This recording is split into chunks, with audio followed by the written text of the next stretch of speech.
As we close this podcast series, let's begin by revisiting Remdesivir's journey from its origins to its emergency deployment. What can we learn from its full drug life cycle? Remdesivir's life cycle is a textbook case of rapid repurposing.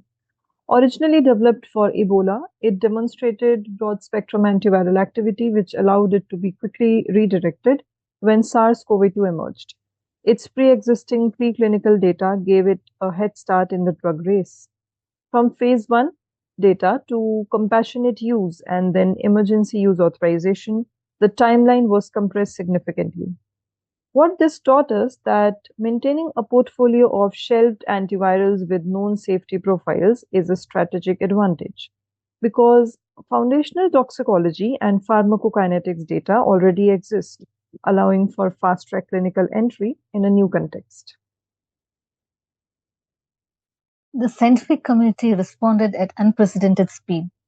What infrastructure collaboration models stood out to you as most effective in supporting that momentum? Multinational adaptive platform trials, particularly Recovery and Solidarity, were instrumental.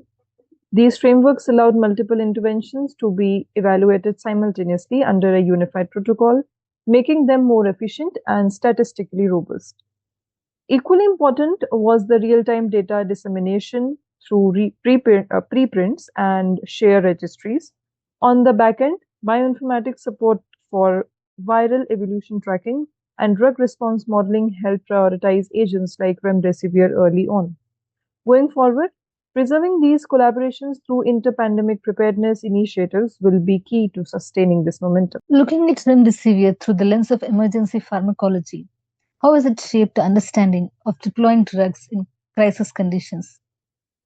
It underscored the need for dynamic regulatory flexibility without compromising scientific rigor.